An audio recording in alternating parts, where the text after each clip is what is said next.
Good evening. I'd like to call the regular Town Council meeting of Monday, June 3rd to order. And if we can all stand, if you're able, for the Pledge of Allegiance. Pledge allegiance to the flag of the United States of America and to the republic for which it stands, one nation, under God, indivisible, with liberty and justice for all.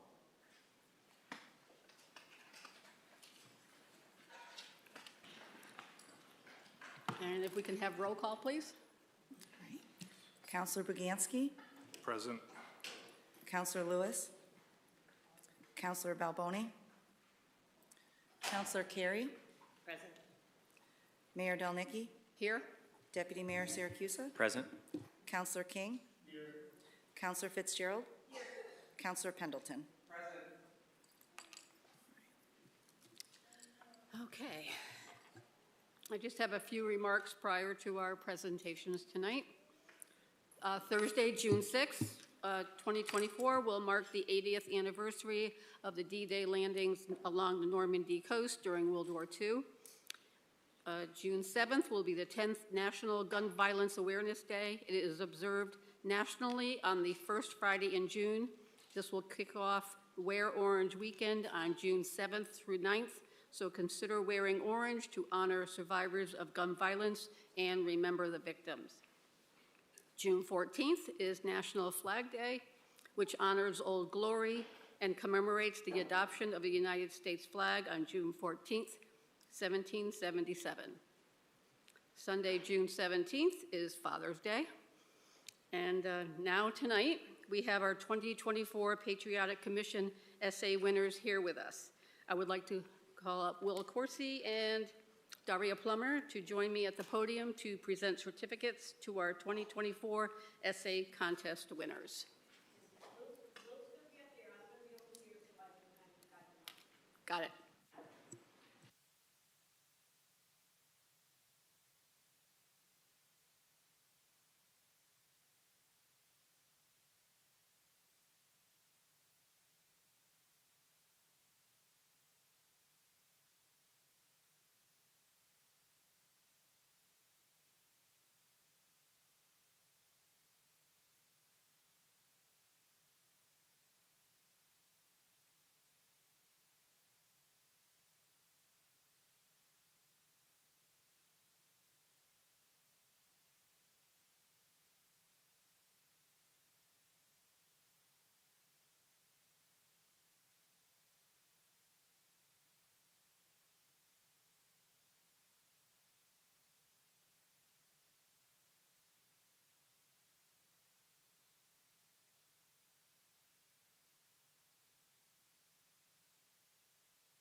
Okay. All right, good evening, Town Council. Thank you all for being here today. Good evening.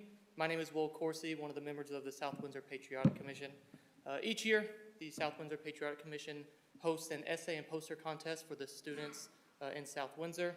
Our goal with this is to gather the opinions, feedback, and provide prompts to our students as we know our younger people are our future generation, and we want to make sure we understand how they view patriotism, what their opinions of patriotism are, who their favorite patriots are, and how they can best represent that. And again, we do that via essays as well as posters for our kindergarten through second grade group.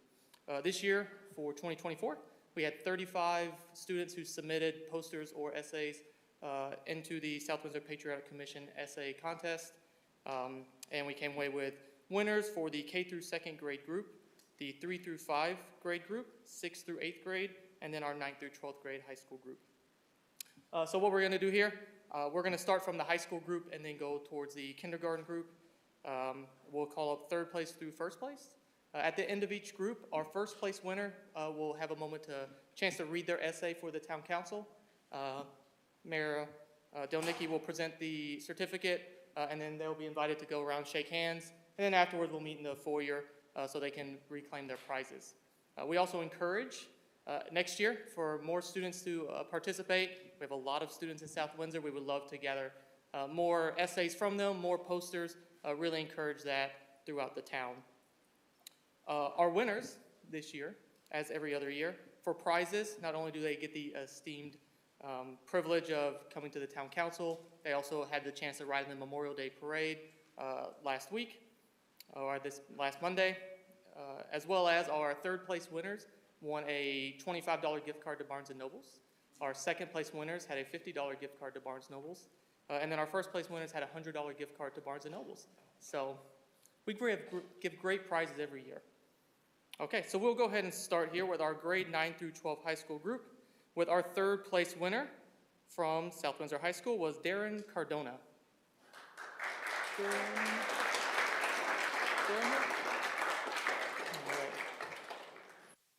I don't believe Darren was able to show up this evening, so we'll hold on to his certificate, but good job, Darren. Our second place winner from South Windsor High School in 12th grade was Olivia Cavados.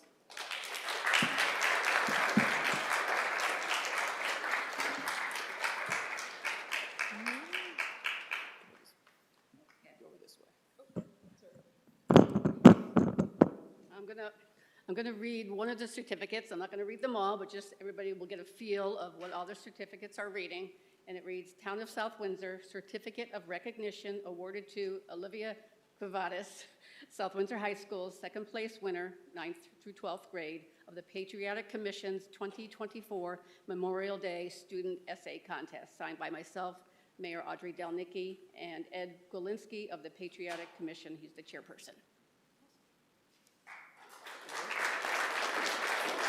Oh, and I also will be giving you a Town of South Windsor challenge coin. Thank you.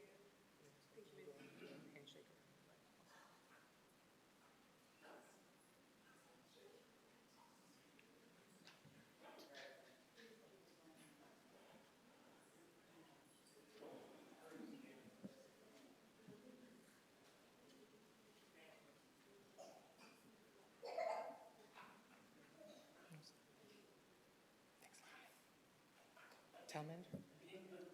Thanks. Great job, Olivia. Thank you. All right. And so our first place winner in the high school group in 9th grade is Karthik Shrikharmar. Apologies.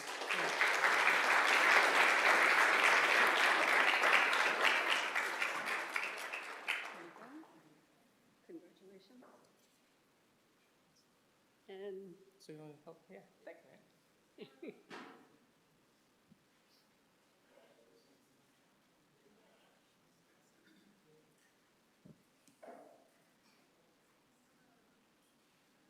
And Karthik, as well, I believe you did bring a copy of your essay. We'd love to invite you to come to the podium and read your first place essay for us.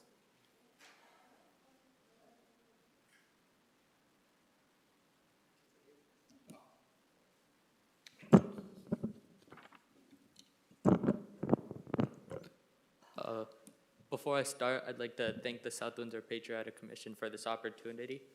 So this is my essay on who my favorite American patriot is. My favorite American patriot is neither a military general nor a president or a founding father. My favorite American patriot is the common man, that patriot citizen without any fortune or fame, whose dedicated efforts ultimately changed the fate of the American Revolution and became the unlikely hero of a nation's birth. Civilians transformed the cause of American independence into something more than just a military campaign, and it became instead a people's revolution. All the facts pointed the other way. The colonists were severely outgunned. They had no traces of ammunition, scarcely any weapons at all, and the British Empire was much larger than them by several hundred times. They had no navy, so no blockade against the British, and no centralized army to train and organize their militias. Commentators at home and abroad often viewed their cause with skepticism. Many regarded the revolution as a fool's errand. Skepticism about the success of the colonies was reasonable, given what everyone knew about the sheer difference between the two sides. But the colonists' part in the war tells only part of the story. The civilians demonstrated that they weren't about being a small group, but the power of their assembly. The remarkable resolve displayed by the civilians in their collective assembly underscored a power beyond mere numbers. We saw this as a massive majority of the soldiers that could have become civilians again if they chose to resign after completing their initial term, none did. They kept fighting for their cause and primarily our country. Furthermore, some risked their lives by serving as couriers, traversing mountains and valleys to carry dispatches to colonial leaders and generals, enabling the coordination of strategic battle plans for the Continental Army. Civilians also provided crucial logistical support by supplying food, clothing, and ammunition in short supply to the revolutionary military. This essential community support enabled the Continental Army to sustain its soldiers in tough battlefield conditions. Common civilians openly resisted unpopular British policies, risking themselves. The Stamp Act opposition in 1765 set the stage for a major historical upheaval. Ordinary people led protests against the Townshend Act, making the presence of America in the world known. In 1774 and 1775, large crowds joined patriotic rallies, creating a vibrant public square in American history. Events like the Boston Massacre and the Boston Party involved civilians actively participating in protests against British authorities, despite the fact that they were at potent risk through all of this. In conclusion, the everyday American, the anonymous hero of the revolution, is my favorite patriot. Against steady odds, regular folks turned the independent struggle into a true revolution. They beat doubts, helping in the military and also as message carriers and providers, keeping the Continental Army afloat and going. The regular folks' resistance and involvement in these happenings highlights their vital role, making them the real treasures of U.S. history.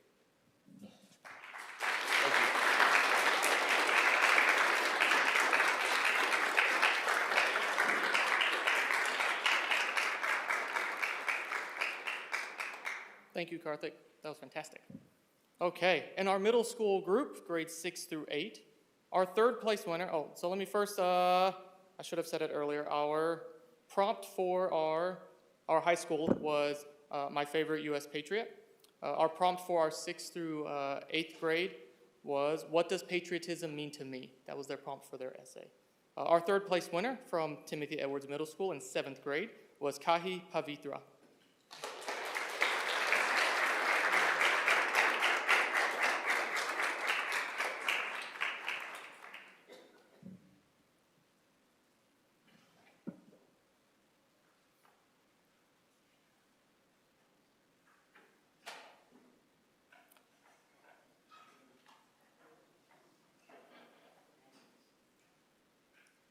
In 2nd place, from Timothy Edwards Middle School in 8th grade, was Rahima Vaish.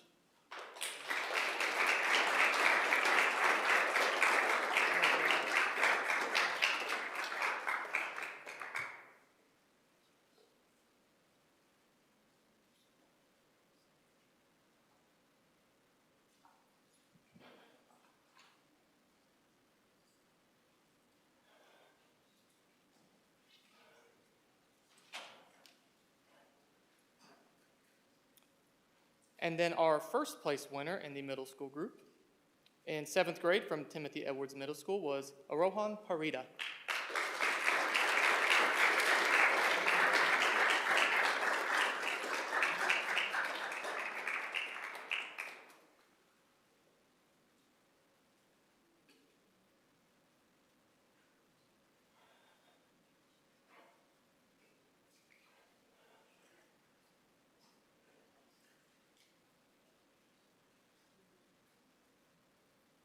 And Arohan as well, if you would like to read a copy of your essay as a first place winner.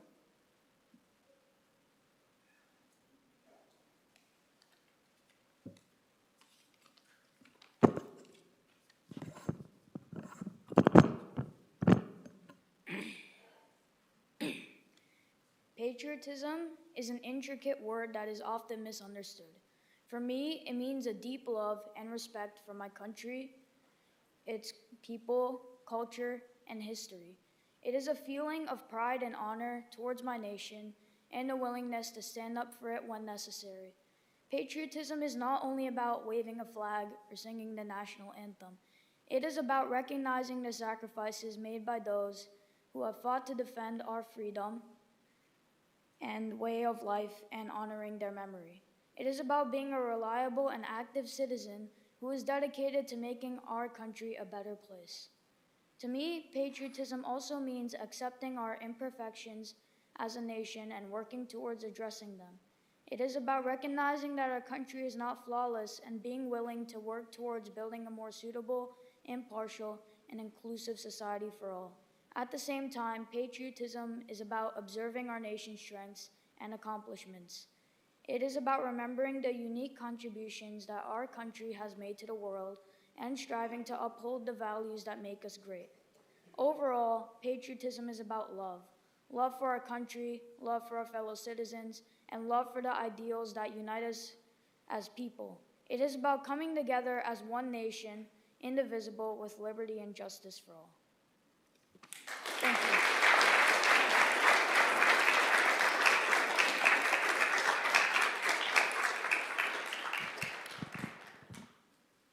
Thank you.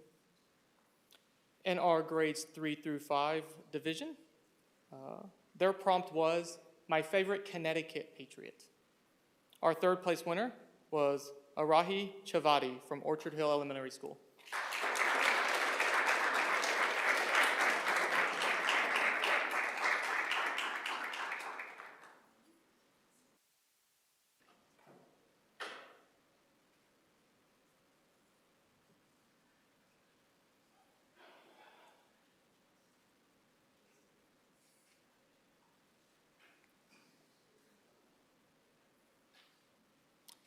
In second place, from Philip R. Smith Elementary School in 5th grade, was Davina Dulager.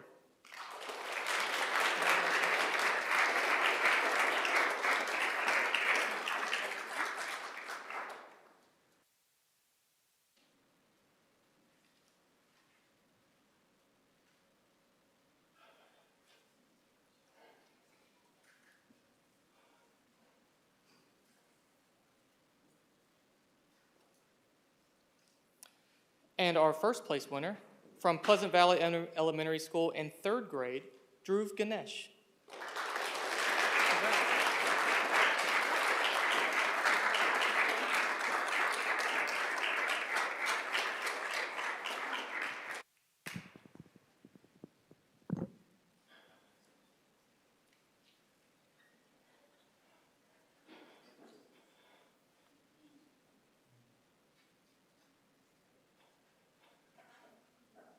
And Dhruv, if you have a copy of your essay, fantastic, thank you.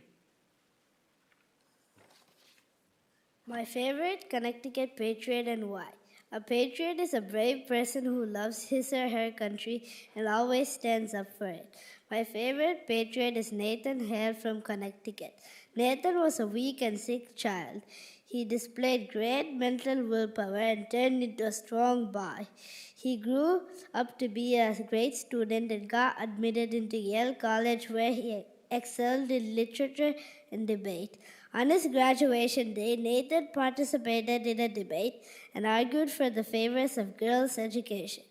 Nathan decided to teach children, and hence he made teaching his profession. Actions speak louder than words. True to this, Nathan not only debated, but he put his words into action. He was hired to teach a boys' class in New London, Connecticut, but even without getting paid, he took special classes for the girls in the morning. I like that Nathan showed compassion and strived for gender equality. As much as Nathan wanted to be a teacher, he wanted to support America during the Revolutionary War. Hence, he joined the team called the Rangers. Nathan volunteered to pass the enemy lines and get information from British troops, even though this involved risking his life. This shows great bravery and loyalty for his country. Where there's a will, there's a way. He knew he should be able to perform this difficult task, spying on the Britishers by disguising himself as a Dutch schoolmaster. While returning to the American lines, Nathan was captured and sentenced to death without a trial. At the end, Nathan said, I only regret, but I had only one life to give up for my country. In his short span of life, Nathan Hale showed great willpower, compassion, honesty, bravery, and loyalty towards his country. He's truly a great inspiration to all.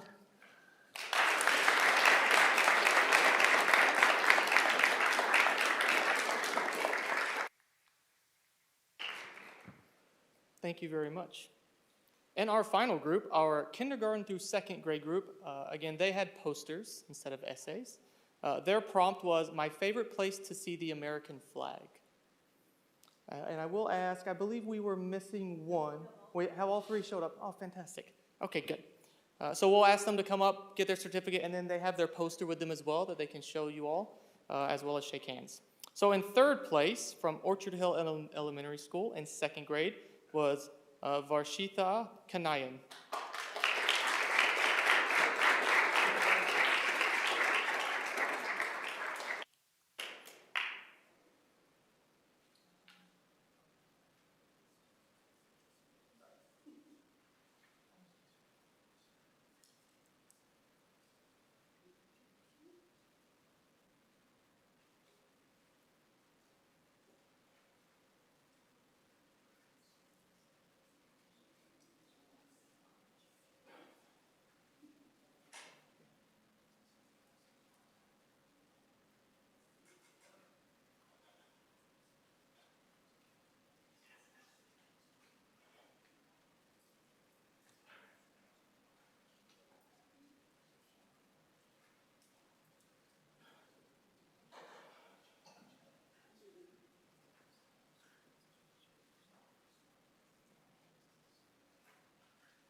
I know, yeah.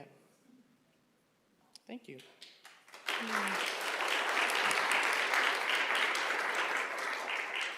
In second place, from Pleasant Valley, Arshika Yadav.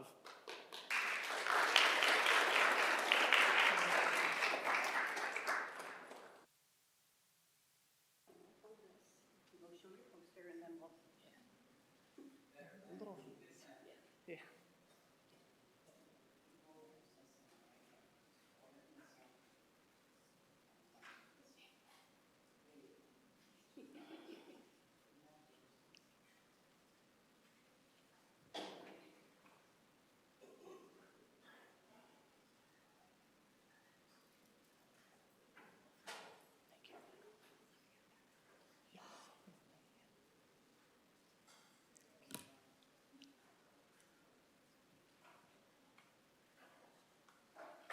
All right, thank you. And then our first place winner from Orchard Hill Elementary School was Maisha Chandra.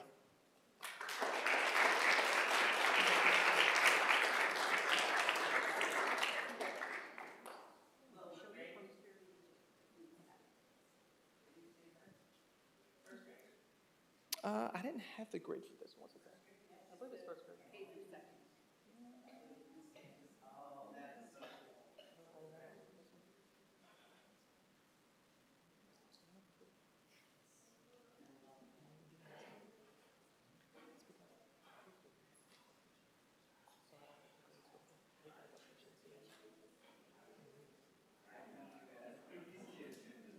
Because they can't see.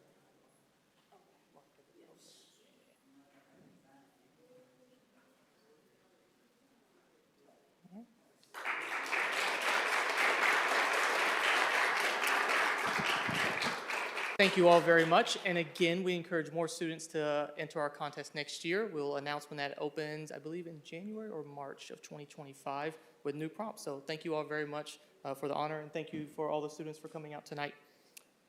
Ma'am?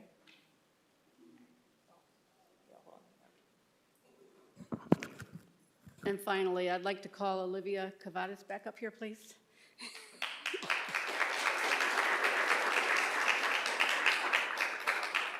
Okay. Not only is Olivia 2024 the second place winner, but she's also a past essay contest winner and a 2024 graduating senior. Olivia is going to college, and not just any college. Olivia will be serving her country as she's entering the U.S. Coast Guard Academy for her college year. Can everyone give her a round of applause?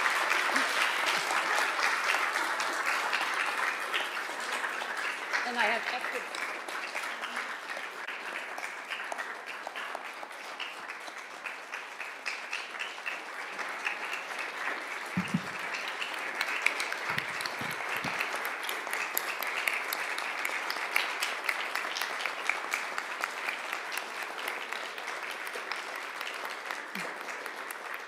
Thank you. Would it be possible for us to get the students to come up front so we can get a picture with the town seal and the town council, please? Daria, would you help me out with ushering? We can get all the students, all of our winners up here. We're just going to get a picture.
And all of our winners, if you want to meet us in the foyer, we'll give you the rest of your awards and we'll be good to go. But I'm going to ask if the town council could, if everybody could just sit for 1 second. I've asked for a point of personal privilege if I could address the town council on behalf of the Patriotic Commission.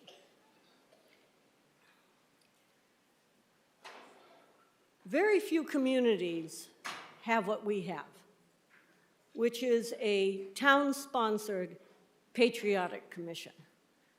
Some communities have a Patriotic Commission made up of various other departments, but very few in this state have a town-sponsored commission.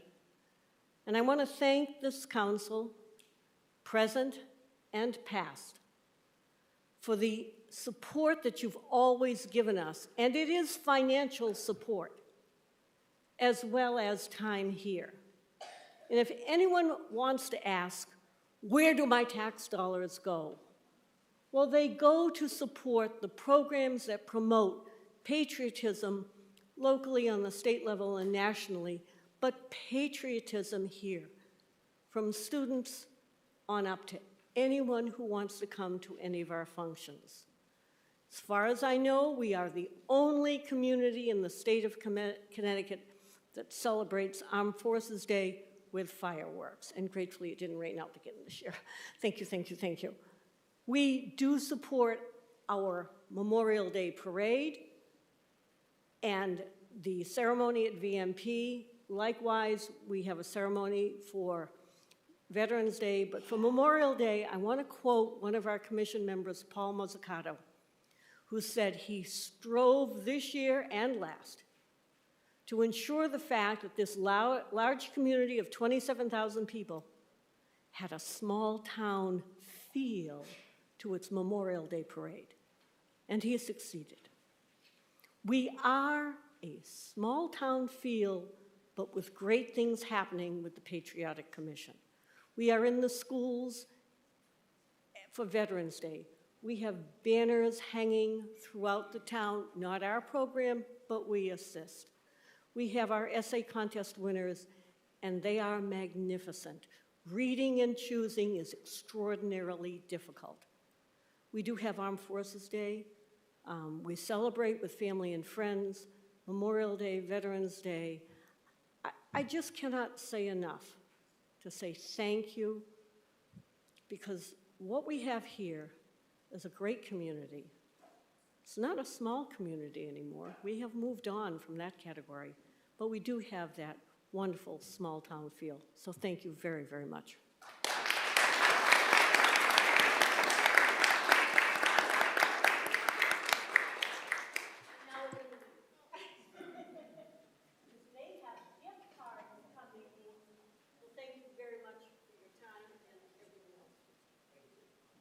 Thank you, Mrs. Plummer.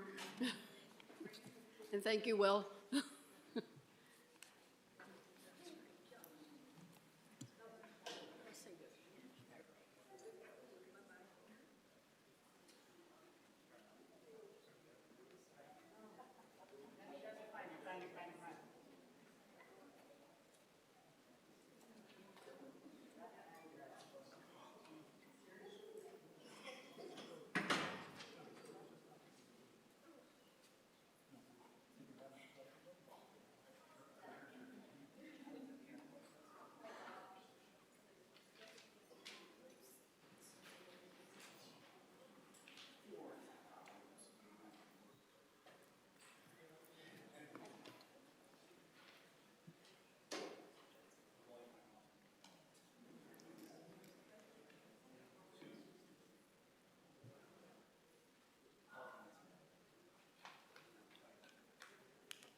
All right, moving on to item 5, adoption of the agenda. Deputy Mayor Siracusa. Thank you, Madam Mayor. I'd like to make a motion to adopt tonight's agenda. Do we have a second? Any discussion? Yep.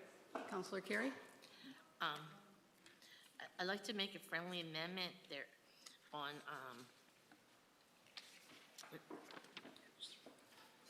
page 3 under 11A1. It says member of Inland's Wetland Commission, but it should say member of the Planning and Zoning Commission. Okay, we have that one. Councilor King. Thank you, Madam Mayor. I'd like to move 13E to between numbers 10 and 11. I would also like to take off 11A4 on this agenda.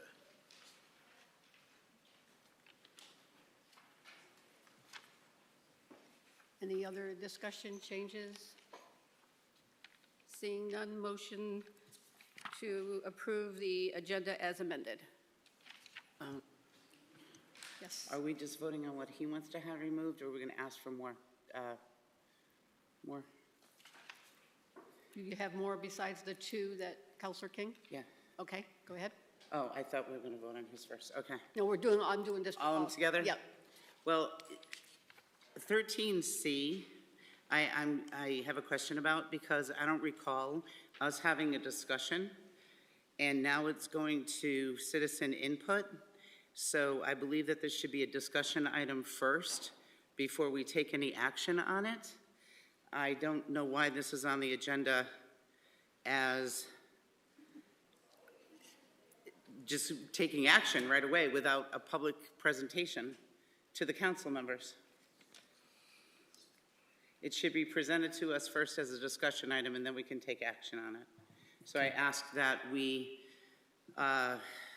table this for the next meeting, for 2 meetings out, and have at the next meeting a public discussion on what this is all about and who was asking for this and why it's asking for this, and because it hasn't been presented to this council at all. So I don't know why this is here. Mr. Maniscalco? Sure, so this is an administrative action more or less to set the public hearing for the future, right? So I believe this is coming to Capitol on the 6th, I think you have a meeting, if I'm correct. So this will be something that's discussed at Capitol and then brought back to all of you at your next meeting where you guys can all discuss it and then have your public hearing after that. So this is an administrative procedure. But who's asking for this? Who's asking for? I believe it's Clay Majors. the facilities director. Oh, that's what I don't understand. Okay, that's the part I don't understand. Because we never had this as a discussion item or on our agenda to be informed about this. There's no background information in our packet about it. Why out of the blue, we're asking for citizen input. Yeah, you're just setting a public hearing, so. What's that? You're just setting a public hearing. That's all you're doing, is authorizing us to put the notice in the newspaper for a public hearing at this point. But that's what I'm saying, shouldn't have been presented to us so we know what we're putting a public hearing out on? We don't even know what this is about.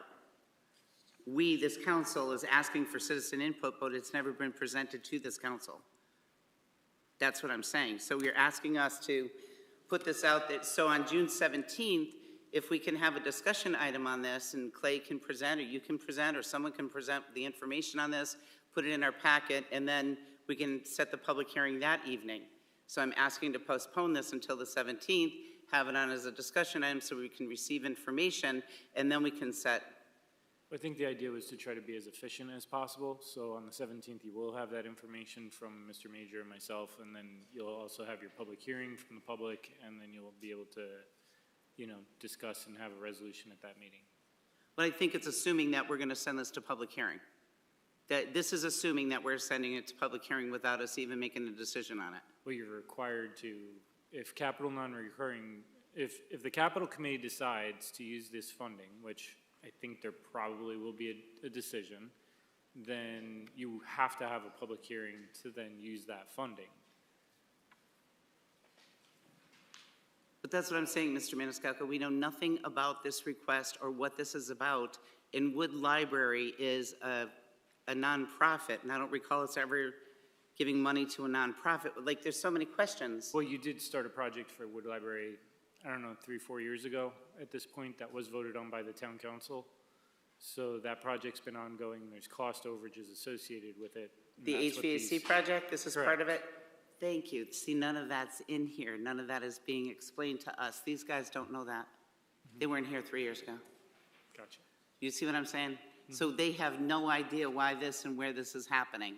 So if we have this as a discussion item on the 17th, fill us in, give us the background information, then on the 17th we can go to a public hearing. I just feel like we're taking action without past information. I think the challenge is that the project's already started. They have cost overages they need to be able to cover.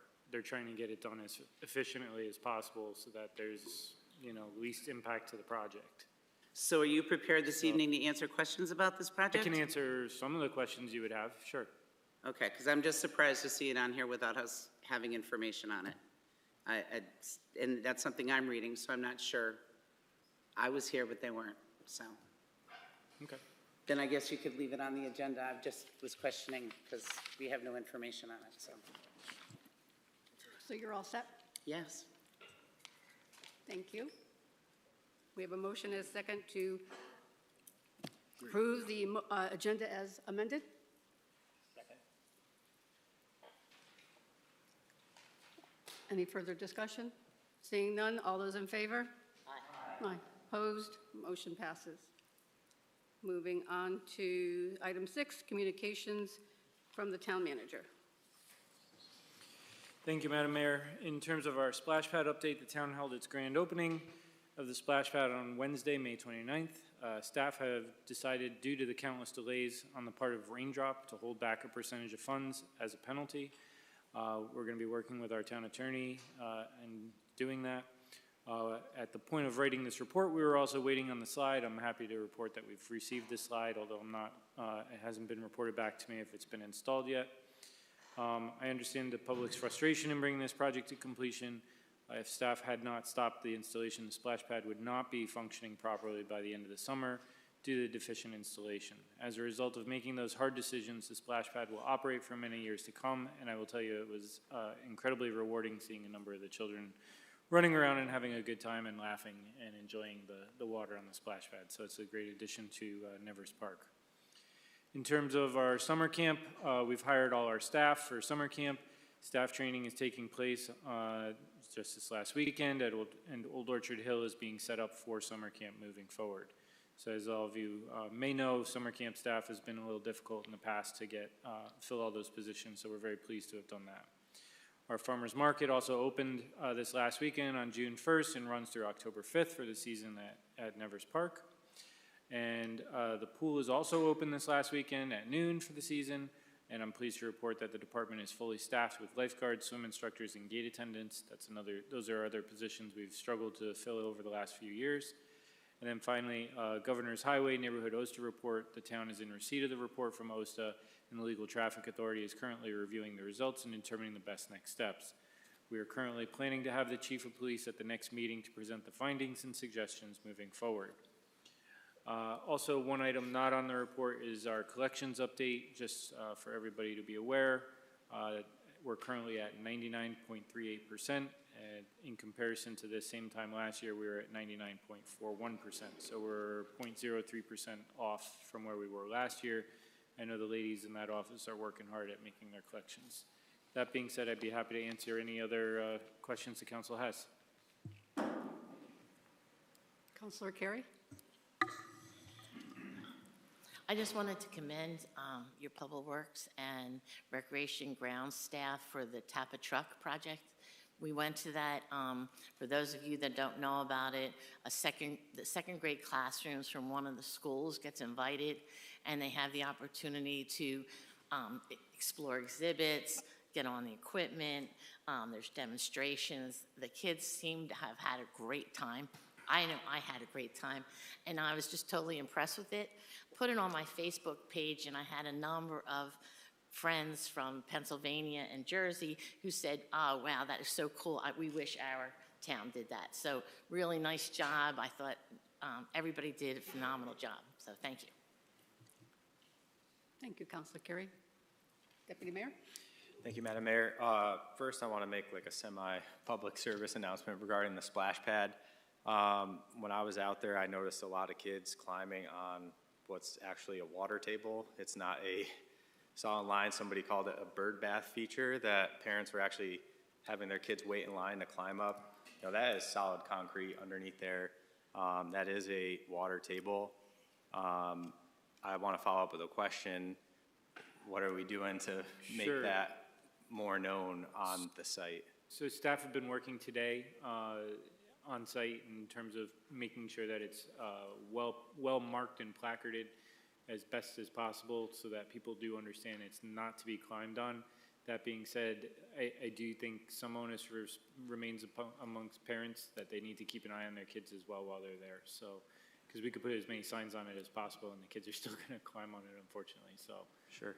But we are going to have it marked up probably by the end of the week. I would expect it to be done, if not sooner. Yeah, and I want to say it's phenomenal. Everything's great. The features are awesome. My daughters loved it. Everything about that opening was great. I drove by today. It was packed, and school is not even out yet. So it's a really great addition to what we have in town. Councilor Pendleton? Thank you. A couple of things for the splash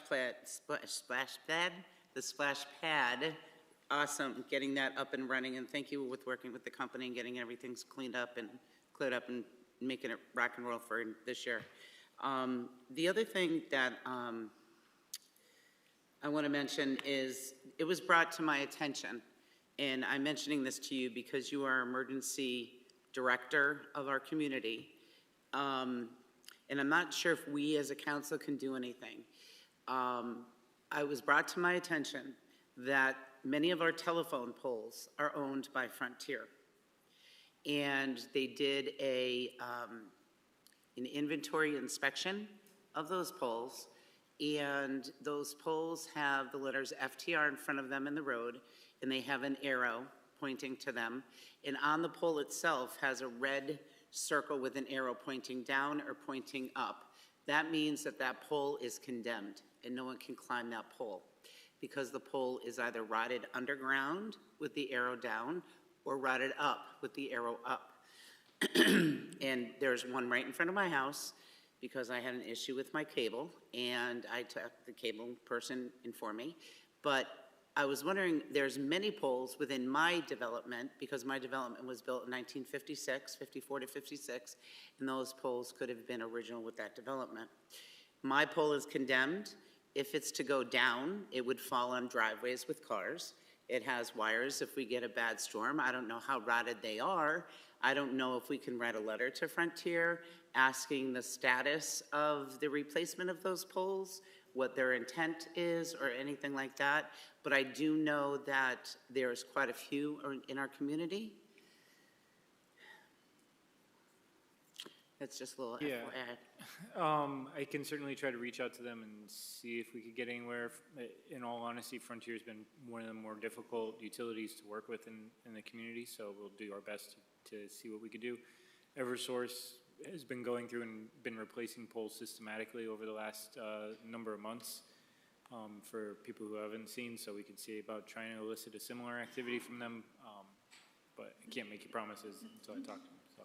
Right, and working on like the East Hartford side of town, working in, because that's kind of where South Windsor got developed, the Main Street and East Hartford in, and that's the side of town I'm on. So I don't know if we can contact them, get a response from them on their replacements, how badly those poles are, how old they are, I don't know. But I'm concerned because, get a huge October snowstorm again, I don't know, high winds, seeing all the tornadoes all over the country, have a little bit of concern for me.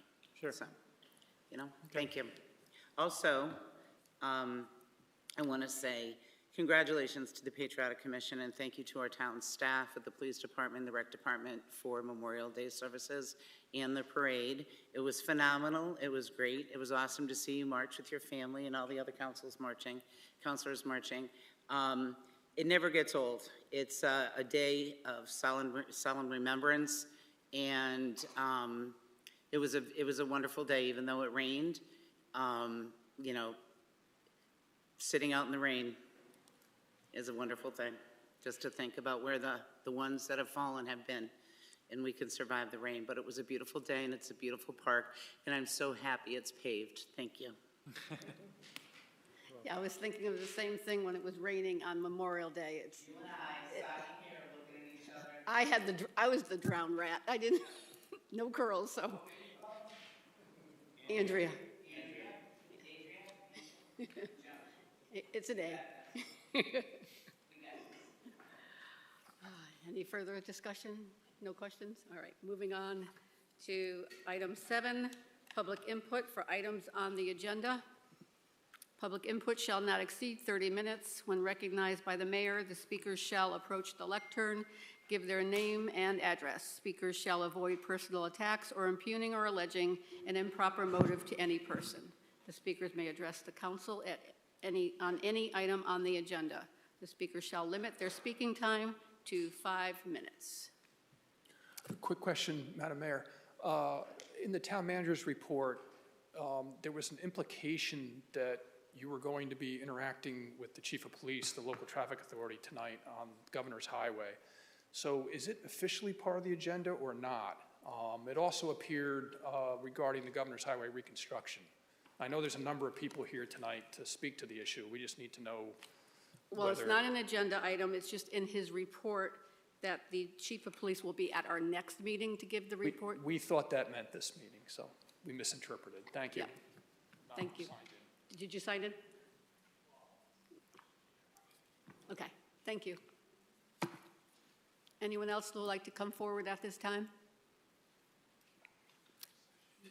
Going once.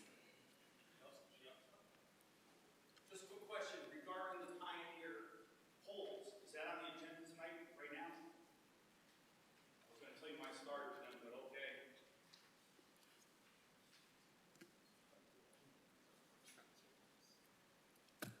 Okay, well, you can come back for item 15 when it's not on the agenda. But anyone else that come to items on the agenda? Going once, going twice. Okay, moving on to item 8, adoption of the previous meeting minutes. Councilor King. Thank you, Madam Mayor. If I could, I will, if it please the council, just read all 3 of these so that we can have one vote or one discussion on any one. Be it resolved that the South Windsor Town Council hereby approves the minutes of the regular Town Council meeting of May 20, 2024. Be it resolved that the South Windsor Town Council hereby approves the minutes of the Small Cities Grant public hearing of May 20th, 2024. And be it resolved that the South Windsor Town Council hereby approves the minutes of the Tax Stabilization Fund Program public hearing of May 2024. We have a motion and a second. Any discussion? Any changes, deletions, corrections? Seeing none. All those in favor? Aye. Aye. Opposed? Seeing none, motion passes. We're on item 9, communications, liaisons, officers, and boards directly responsible to the council. Councilor Carey?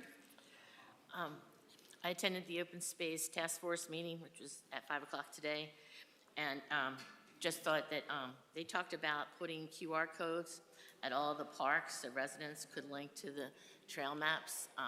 Planning and Zoning had developed really nice trail maps of all the different trails, and so they're going to work on just putting QR codes up. At one time, they had the paper maps in at the various parks, but the rain would get in, you know, they would get destroyed.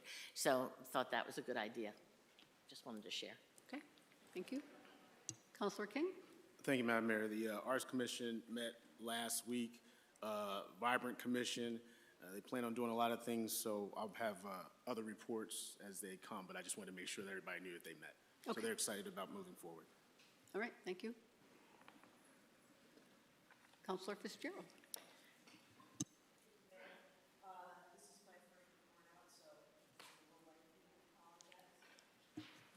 Thank you. The Board of Education met last week. First, congratulations to the South Windsor High School boys tennis team and the South Windsor girls lacrosse team for winning their CCC East divisions, their championships. Superintendent Carter introduced Jessica Serrano and Anselma Yarde as the new associate principals at South Windsor High School, effective July 1st. Mrs. Serrano is currently a world language teacher at the high school, and Ms. Yarde is, I believe, the school psychologist at Timothy Edwards, so nice to see that we're kind of, you know, promoting from within. They had a fellow Mr. Warrington there from Colliers to show a national award that Colliers won for basically executing on the 10-year school construction plan. Everything was built on time and under budget, and he made a point to say that it really, what South Windsor did was has been a model for other towns around the state who are looking at, you know, remodeling buildings and building new schools. So it was a pretty prestigious honor, and the award actually looks like the Stanley Cup.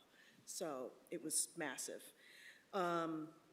Couple of announcements that they had on June 5th of this week from 4 to 9, the South Windsor High School National Honor Society is having a fundraiser at the ice cream shop that's over in Evergreen Walk. And on June 4th, tomorrow night, it's South Windsor High School Senior Scholarship Night for the seniors. Operation Graduation is still looking for monetary donations and volunteers for graduation, which is happening this Friday night. If anyone wants to volunteer, you can email Corey Williams and Carla Streeter at swog161@gmail.com.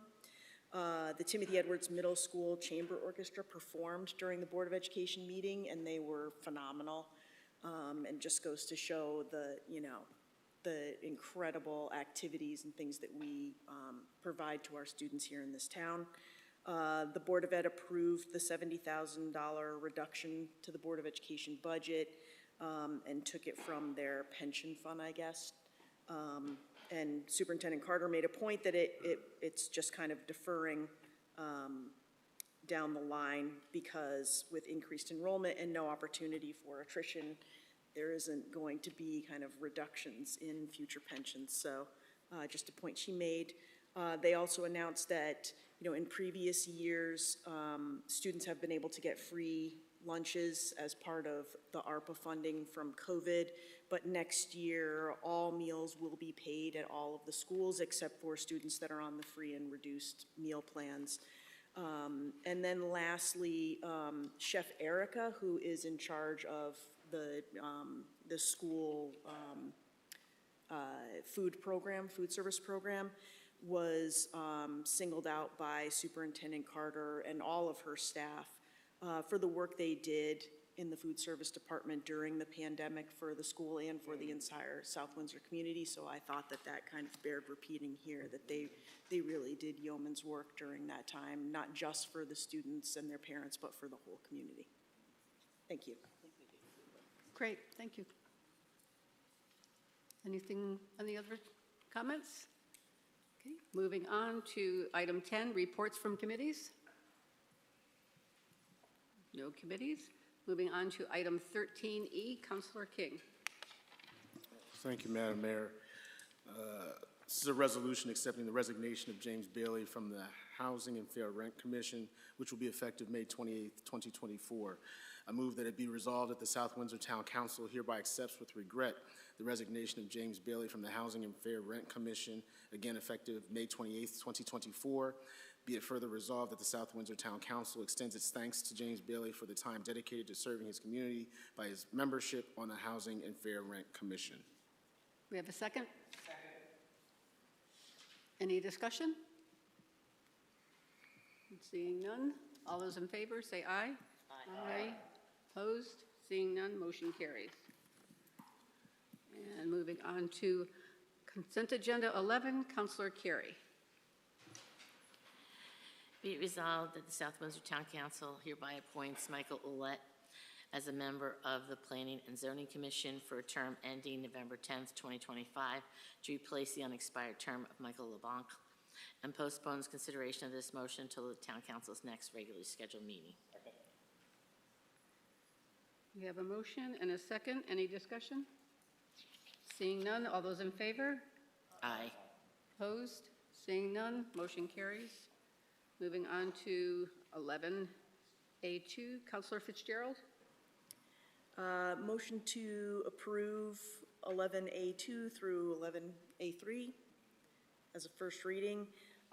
Be it resolved that the South Windsor Town Council hereby appoints Bala Ramasamy as a member of the Water Pollution Control Authority for a term ending November 30th, 2024, to replace the unexpired term of Stephen Wagner, and postpones consideration of this motion until the Town Council's next regularly scheduled meeting. Be it resolved that the South Windsor Town Council hereby appoints Alan Cavagnaro as a member of the Housing and Fair Rent Commission for a term ending November 30th, 2026, to replace the unexpired term of James Bailey, and postpones consideration of this motion until the Town Council's next regularly scheduled meeting. Second. We have a motion and a second. Any discussion? Councilor King? The only thing, thank you, Madam Mayor, is that I believe, unless Bala changes his affiliation, is it D, just for the record? Bala, at least mine has him down as a Republican. Oh, it's, yeah, in No, but on the body. Yes, of in the bill. body of our thing, it has him as an R, just for the record. Just to make that change, it has, In the be it resolved portion for Bala, it has an R instead of the D. that's all. Just for the record, if somebody looks back at it.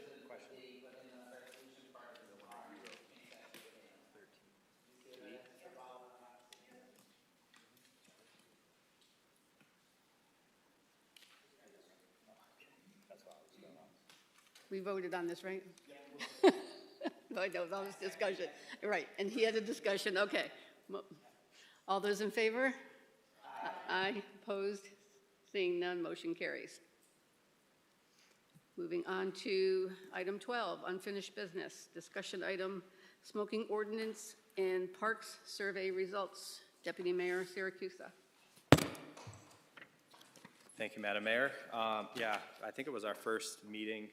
I wanted to get this on the agenda as I had been approached by multiple folks in town. I myself, as a parent and coach, also agree with what I believe is the necessity of this smoking ordinance, at the very least at the parks. And I know our own police staff has some issues with being able to approach folks that might be smoking things other than tobacco products, just because the nature of the world today. So a smoking ordinance in general will also help our police department be able to readily enforce those that are smoking where they shouldn't. I will say Sunday, why we had soccer on Memorial Day weekend, during my daughter's practice, the 4- and 5-year-old girls, we were welcomed by about 30 people smoking and grilling and, you know, right on the field. So it was a perfect example of why that shouldn't be allowed. And yeah, I'm interested to hear everybody else's thoughts. I know hearing from the other parents, the soccer community in town, I didn't play soccer. I played hockey and baseball in town.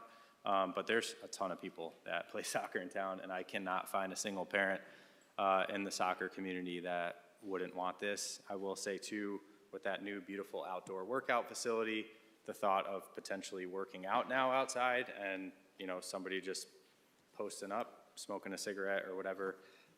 Again, not telling anybody to quit smoking or that I disagree with smoking. It's just there's a time and place for everything, and I don't think that I need to take my children to a park and worry that I may, you know, walk them through a cloud of smoke.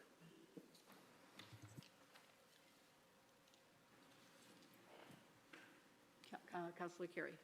I think it's a good idea. I think that, you know, that we've gotten rid of smoking in restaurants and in public buildings and in employment. The only thing, when I looked at the ordinance, the potential ordinance, on Section 5, unlawful contact penalties, I don't have any problem with the fines, but it says, or imprisonment from not more than 1 day or both. I think we're getting carried away there. You know, I really, I don't know. You know, I just thought that was a bit much. Smoking. Well, I mean, you know, I still think that, you know, that the fine, it works. I think the imprisonment, it just is a bit much. But that's my personal opinion. I do think it's a good idea. You know, I used to be a very heavy smoker, and, you know, it wasn't a good thing. But now, anybody who quits smoking knows that you smell it more than anybody else. And so, you know, I think that we probably need to keep our parks clear. Plus, it also will stop fire hazards.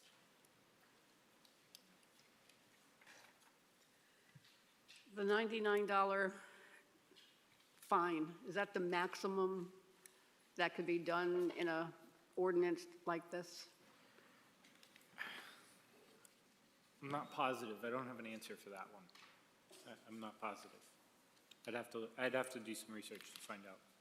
Because probably if the fine is higher, it probably turns it up to a different degree of crime. Thank you. Yeah. But that would be a good one. If somebody gets caught once, okay, 99, could you raise it for the next offense and then a third offense and then fourth? It's like, okay, then you can do the jail. Then you go to jail.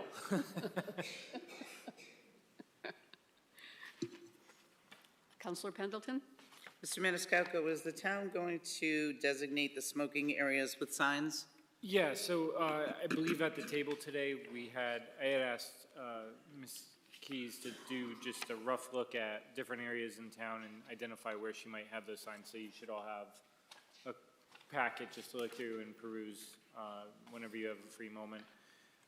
So we would have basically our sign shop make signs and put them up in different various areas throughout the town that, you know, designated smoking here. Now, would the sign have to be specific? Like no smoking at all? I mean, if you just say no smoking, do you have to be specific? Cigarettes, including cannabis and... We could. I mean, the world is our oyster. It's our sign shop. We could have them because make the reason, whatever yeah, they because the want. reason why I'm asking, because smoking marijuana is, I mean, I know it's legal but you're saying no smoking, but, Maybe we could put like a tobacco smoking area instead, so it doesn't, you know, make it specific to what it is. yeah, no tobacco, no cannabis, and, Well, these are so the signs we would be making would designate the specific areas where smoking is allowed. So you have to have some place where it is allowed. You can't. you can't just ban it from a park? We can't ban it 100%. The ordinance identifies that you have to smoke within certain specific areas. Oh, okay, we'll have to look at that one. Yeah. Is that fact? Yeah. 'Cause I know from The town attorney buildings- went over this with me, and he said that that's how it has to be done to be legal. Because I know from buildings, you can do certain number of feet. Sure. Because I think right now it's 50, so if we could increase it to 100 if we wanted to. Okay. Yeah. Okay. So, I mean, there's different rules associated with buildings versus outside and parks and things of that nature. So, you know, his recommendation, which is in the ordinance, is to, you know, identify specific areas where smoking must occur. And that's the area where you can smoke. Otherwise, you're not supposed to be smoking anywhere else in the park. Okay, so I think some people were under the impression that it was going to eliminate smoking in the park altogether. Yeah, I don't believe we can do that. Okay. You were under the impression too, right? Yeah, I would like the attorney to definitely, I trust that you're correct, but if he can definitely put his stamp of truth on that as well. My understanding, it's a little confusing to me to think that we can't dictate on our own public property that people can't smoke at all. You know, again, it's go in your car or, I don't know. But the location she chose are acceptable as far as I'm concerned, if it is a requirement. The one that is a little odd to me is the Nevers one. It does seem like it's still kind of by the field. I know we're limited to, I don't know if it technically, if it does have to be at every park. My thought was maybe across the crosswalk there, where the sledding ground is, just to remove it from the actual athletics going on. I don't know if that would. Easy enough. Well, but to your point, if that's technically not at Nevers Park, because I do see we have 2 locations there. So, well, I'm saying we have another Nevers Park location on this map. So I would like either that one to go away completely, because we do have one at Nevers up top there, or move that down across the street, just to get it away from the playing field, because it is right there. Sure, we can certainly figure out the appropriate locations. Right. All the Figure rest, to- I mean, they look totally acceptable to me. And we can have the town attorney at the next meeting to answer, you know, your questions about the requirements and stuff, so. Okay. Counselor Fitzgerald? Yeah, I agree on, you know, not having it in that area down by the soccer field. The only problem I would see with having it across the street is, yeah, like people chucking their cigarettes in the grass or in that brook that's, or whatever that is, that little stream that Culvert. runs through there.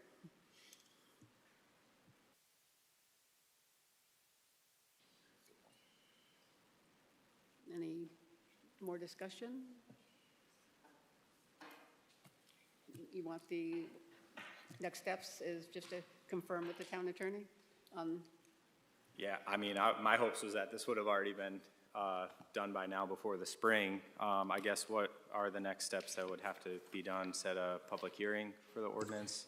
Yeah, so once the council's comfortable with the draft that's in front of them, you would set a public hearing, and then you hold that public hearing, you could vote that night. Sometimes it might go to the next meeting after that, and you would basically ratify or approve the ordinance that is. Then it would be 30 days it has to sit for public review, and then it becomes law within the town of South Windsor. So could we come up with a consensus now to say that the draft works, pending the approval by the town attorney, whether or not we technically need to provide a location or not? Would that be acceptable? Or do we need to wait and see the draft I change? mean, you can't set a public hearing tonight.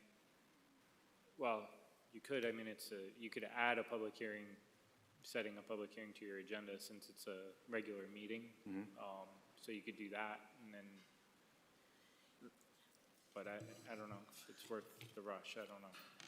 Well, we're not looking to add it tonight. No, not. This is the draft though, right? This is the, That this is the current draft? ordinance Well, that's from the town attorney that I worked on with him. So. Well, that's what I'm saying. I would definitely say I approve this, but I would like to know. I think I'd want to Very take out least. the imprison piece, though. I mean, Yeah, that's true. yeah, we've got a few questions, so.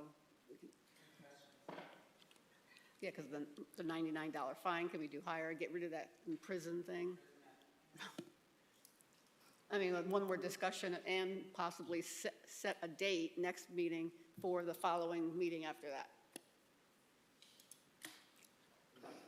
Counselor Carey? Also, I would like to get specific response from the attorney regarding these designated smoking areas. One, do we really need them? Because, you know, public buildings and restaurants do not need them, so it doesn't make sense to me that parks would need them. But the other is, why do we need more than one? So like when we look at Michael Donnelly, the area on the one side where you're looking at the birds and, you know, the ducks and stuff in the pond is a really tight area. Why would you designate that little, anywhere in that little tight area for be designated? If we need a space, we should pick one space in each park, we don't need two.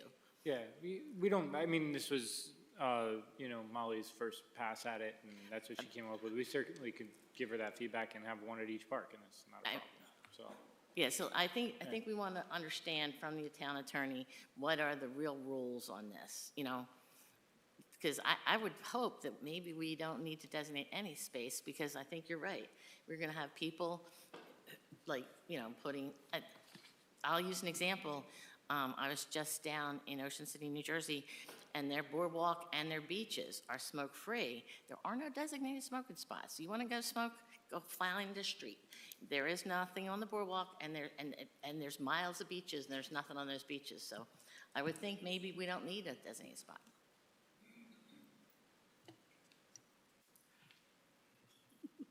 But I was just there. Any further discussion? So have it on the next agenda as a discussion? Okay. Thank you, Deputy Mayor. Moving on to new business, 13A, Councilor Buganski. Thank you, Madam Mayor. Resolution setting a time and place to receive citizen input on the use of LoCIP funds for the Police Department Elevator Modernization Project. Be it resolved that the South Windsor Town Council hereby sets Monday, June 17th, 2024 at 8 p.m. in the council chambers of the South Windsor Town Hall, 1540 Sullivan Avenue, South Windsor, Connecticut, as the time and place for a public hearing to receive citizen input on the appropriation of $175,208.41 of LoCIP funds to cover costs associated with the modernization of the South Windsor Police Department elevator. We have a motion and a second. Any discussion? Mr. Maniscalco, if you can just explain what LoCIP is. I know what it is, and Councilor Pendleton and King do, but. Sure, it's local capital improvement projects. It's funding that we receive through the state, through our, I think they even comes through a CROG that has to get approved through there as well. So the total project cost is actually $275,000. There's $100,000 from capital non-reoccurring funds, and then $175,000 from LoCIP funds that we're expecting. So, Thank you. We have a motion and a second. Oh, you have any discussion, Councilor Buganski? Oh, no. Okay. All right. We have a motion and a second. All those in favor say aye. Aye. Opposed? Motion passes. 13B, Councilor Buganski. Resolution setting a time and place to receive citizen input on the Police Department Elevator Modernization Project and the use of capital non-reoccurring funds. Be it resolved that the South Windsor Town Council hereby sets Monday, June 17th, 2024 at 8:15 p.m. in the council chambers of the South Windsor Town Hall, 1540 Sullivan Avenue, South Windsor, Connecticut, as the time and place for a public hearing to receive citizen input on the appropriation of $100,000 of capital non-recurring funds to cover costs associated with the Police Department Elevator Modernization Project. We have a motion and a second. Any discussion? Seeing none, all those in favor? Aye. Opposed? Hearing none, motion passes. Moving on to 13C, Councilor Pendleton. Resolution setting a time and place to receive citizen input on the Wood Memorial Library HVAC upgrades and the use of capital non-reoccurring funds. Be it resolved that the South Windsor Town Council hereby sets Monday, June 17th, 2024 at 8:30 p.m. in the council chambers of South Windsor Town Hall, 1540 Sullivan Avenue, South Windsor, Connecticut, as a time and place for a public hearing to receive citizen input on the appropriations of $20,000 of capital non-recurring funds to cover costs associated with the HVAC upgrades for the Wood Memorial Library. Second. We have a motion and a second. Further discussion, Councilor Pendleton? Mr. Maniscalco, can you just give us a little update on where we are with this and what's going on? Sure, I'll give you an upgrade and an update. There you go. So essentially, the town received a $149,000 state grant that required $75,000 in a town match. The town then started working on that project with Wood Memorial Library, and we've hit some overruns related to hazmat material abatement, state administrative fees, and engineering costs. So that's the need for the additional $20,000 from capital non-reoccurring.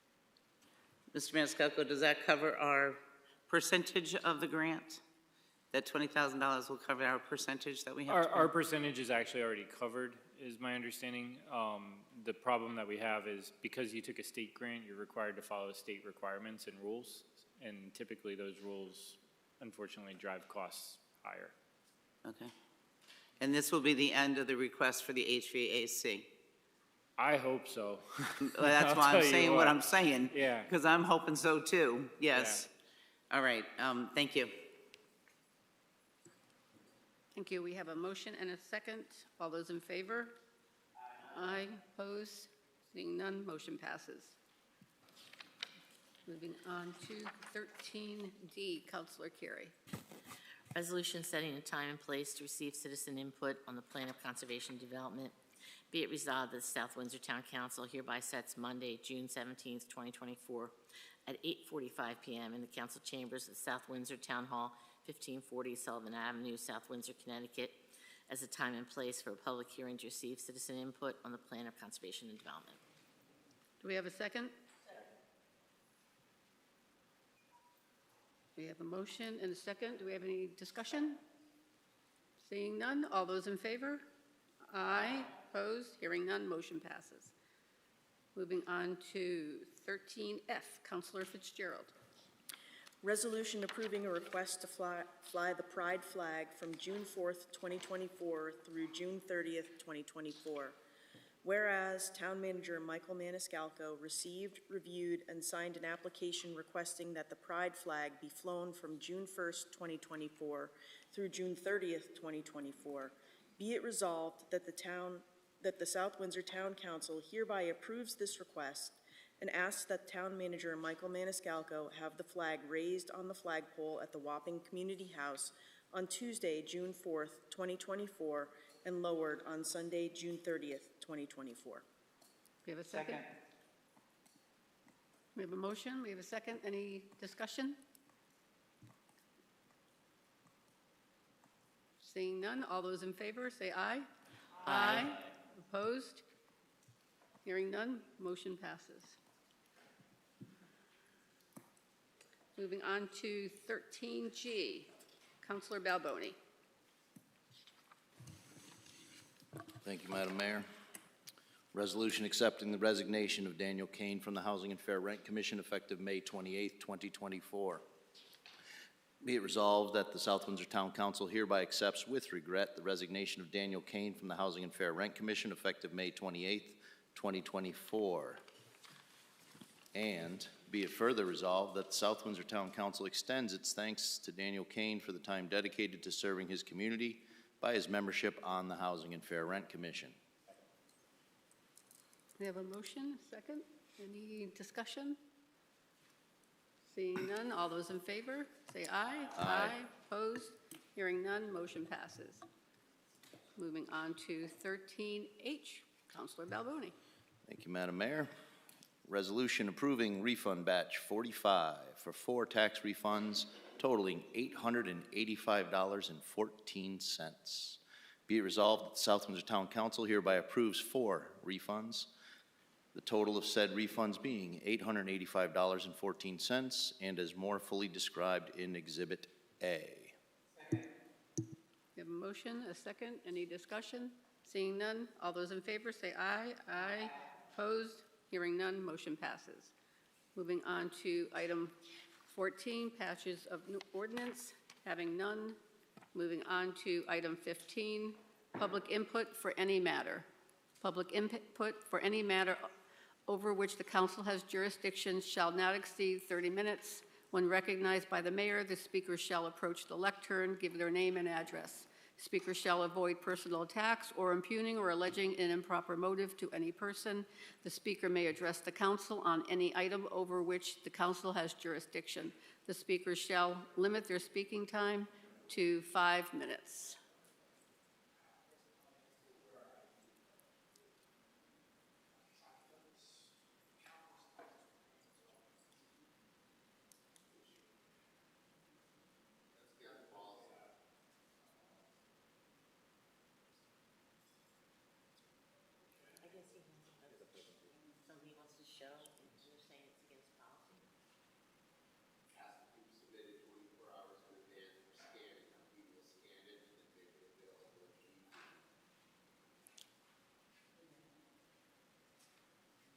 Ms. Jeske?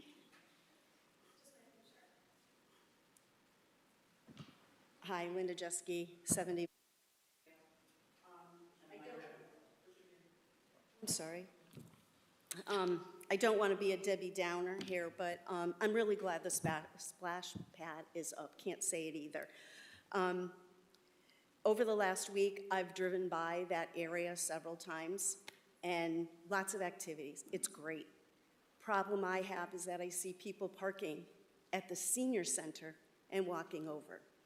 I love the senior center. There's many, many activities that go on, and I use it. It's very, very busy. My concern is as the summer goes on, you have the splash pads, you have Boundless Playground, you have, what else is over there? The skate park. And I'm just concerned that the senior citizens are not going to have parking over there. That's a big concern. There's a lot of people that can't park, some of us are healthier than others or can walk distances, but that's a concern to me.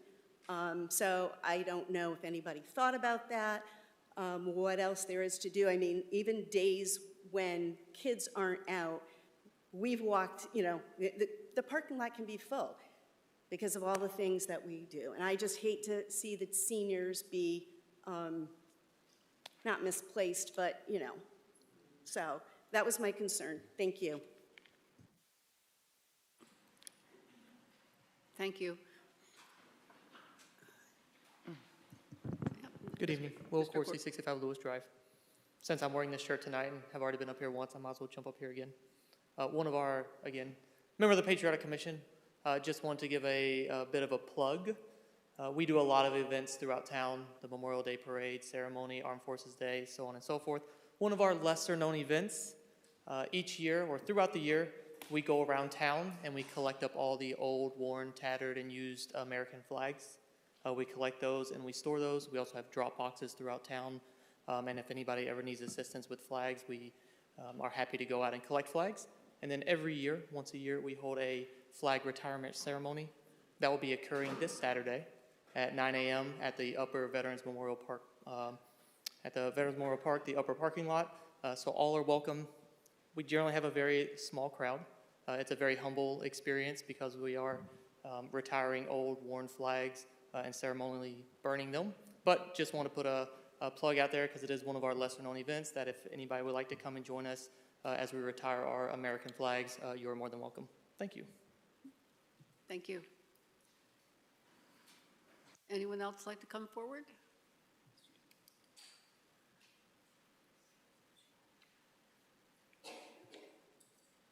Yep, there you go. John Howazak, I'm already signed in, 39 Cody Circle. I'll just work off these handouts. I'm really hoping that town staff can photocopy these and distribute them to you. Was hoping that they could distribute an electronic copy because it's easier. You can click on the links. I'm not allowed to send a message to the town council with any links in it or any pictures. So just trying to accommodate that. Just 4 charts here, testimony on truck prohibitions, okay? First one that I really want to show on the big screen was an example of some signage that we spied out in Bloomfield at the intersection of Route 183 and Burr Road. There's a no semi-truck sign and then a local deliveries accepted sign underneath. I did a little bit of playing around with a GPS, just Google Maps basically. If you take Route 218 from Maple Road to Route 183, it's about 2.2 miles to go that way, or the long way. If you take Maple Road to Burr Road and get to that same intersection, it's 2.1 miles. So you can bet which way GPS software might send you, especially if traffic backs up for even 30 seconds on Route 218. So just an example there of something in another town where a 4-lane state road is connected to a 2-lane state road, and just leave that with you for your consideration. There's a website on ct.gov. The link is at the top of the page here. If you painstakingly type that in, it'll take you to the page. I'm not going to read this verbatim. There's too much here, but truck prohibitions come in different flavors. It's not just through truck prohibitions, there's other types. So if you're going to be interacting with the local traffic authority, this will give you a little bit of information where you might read it and might have your own questions for the local traffic authority, who's our chief of police here in town. There is a no trucks, usually with the sign local deliveries accepted, okay? Apparently, at least in Bloomfield, there is a no semi-trucks, okay, but it doesn't talk to that on the state website. In some cases, you can have weight limitations, okay, and those apply to all trucks no matter what. You might consider this because Governor's Highway was basically a cow path in the 1600s that gradually evolved to a road. I know there are plans on the table, and by the end of 2025, we'll have a new shining Governor's Highway that has the ability to take repeated tractor-trailer trips. But right now, I would say that road gets patched every other year, meaning large sections of pavement, and potholes filled every year. So, you know, it certainly cost us money, and we don't know what the future will lie. I'm hoping the decisions are made based on the state of the current road as opposed to the future road. As far as the no trucks prohibition, I can't be here in 2 weeks. That's partly why I want to speak tonight. But I will write you a detailed letter. I think it may apply just to a portion of the roadway system that's involved there, and I'll give you my rationale for it. And you're welcome to read that and consider it and question the chief of police when he appears. So that's the gist of it. Let me just check the last chart, make sure I'm not missing anything. Yeah, more details taken verbatim from the OSTA website. Okay, that's all for tonight. Thank you for your time. Appreciate your efforts here. Do you want us to get a copy of that so you can give it to? If you want to take copies tonight, that's entirely up to you. Yep. Thanks for your careful consideration of this matter. You're welcome. Thank you. Anyone else that'd like to come forward at this time on any matter? Going once, twice. Seeing none, moving on to item 16, communications from the council.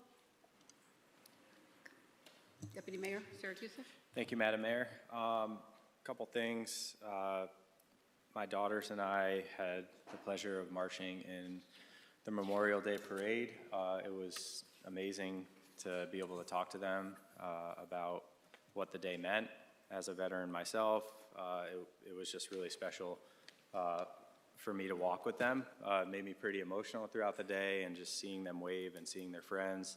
But taking the time to explain to them what it really meant beyond just the celebration afterwards was really special to me. So thank you to the Patriotic Commission for putting together another great event. That being said, I do have a flag in my garage that I need disposed of. So if you don't mind, we're going to be done very soon. Can I give you my number and let me know where to put it? Thank you. Another, Ms. Jeske, I was standing with the town manager during the opening of the splash pad, and we were talking about that actually with all the cars being parked there. It was very convenient. We parked on the grass just because there was like a conference championship for the high school for baseball, so that all the parking lots were full. I can definitely bring it up in Capitol and talk about that, because I know, like I said, it's full and school is not even out yet. So it has been discussed for sure, but not officially as what we can do about it. So thank you for bringing that up, and that's all I got. Councilor Pendleton. Thank you. First of all, I want to say thank you to the Patriotic Commission for all that you do. And just to bring up Flag Day, last year we had Rosie the Riveter. We had Ms. Pistula there. Have we heard from her how well she's doing? It'd be great if she could attend again. I know she had a great time last year with my husband. She's been in the American Legion for a very long time. I knew her when I was a little girl. So I believe she's, what, 97? 93, 95, 97, something like that. And she was one of the Rosie the Riveters. If you don't know what that was, that's where the women worked in the, I don't know. Okay, sorry. So, okay. Mr. Maniscalco, could you please make sure that our police department also gets a copy of the documents that the gentleman submitted this evening, so there can be some communication or information with that's shared with him also. And as far as what Ms. Jeske had to say, I'd just like to say this one thing. That is community center, not the senior center. That is a community center. And maybe we can do some, or have one of our town staff, engineering or someone, look at that area, put up a sign that says community center parking on one side. The other side can be for other activities or whatever, put up another sign. There is a grassy area there, and maybe we can look at that to expanding the parking lot. I know you want to talk about it in Capitol, but if we can have some town staff look at that, look at the overall GPS and the, you know what I'm saying. I know you're on it. Thank you. You're on it. I know. And I think that's it. Thank you. Councilor King. I just want to bring up the fact that there is a new committee for the Wapping Fair, and we had a whole bunch of news in regards to it going away because the people that were putting it together stopped for a number of different reasons, but there is a group of local South Windsor residents who are putting it back on, and they want to make sure that everybody knows about it. It's going to be Thursday from September the 5th through Sunday, September the 8th. I know they have a number of sponsors, but they're always looking for more. So if you know anybody that would love to give any financial or volunteerism to the organization, you can go to wappingfair.org, wappingfair.org. Something that they've decided to do, which is actually a pretty good idea, is that the admission is just $20. It's a general admission for all rides. You don't have to pay. Once you get in there, you're able to just rock on. So you don't have to go to each ride, and your kids don't have to come back, keep asking for money. You can just one time, get in there, have fun, I'll pick you up later. If you're over the age of 65, it's only $7 if you don't want to go on any rides. Pay $7, get in there, have a good time. Just don't go on any rides. But if you do want to go on rides because you want to live the dangerous life, that's cool. It's only $14. So $14 for seniors over 65 that do want to go on the rides. But again, all the information is at wappingfair.org. And shout out to those individuals who said we don't want to let it go yet. That's it? Yes. Thank you. Seeing no other communications, we're moving on to item 17, executive session. Deputy Mayor Siracusa. Thank you, Madam Mayor. I'd like to make a motion to break for executive session, and I'd like to invite the Town Manager, Michael Maniscalco, and Assistant Town Manager, Mr. Scott Roberts, and any other appropriate personnel deemed necessary to discuss item 17A, attorney-client privilege, Scantic Road property, Shank Road, and 17B, personnel issue, Town Manager Michael Maniscalco. Second. We have a motion, we have a second. All those in favor? Aye. Motion passes. Moving on, we will be adjourning from the meeting, from our executive session, so we will not be returning to this location. So thank you for attending and watching, and have a good night.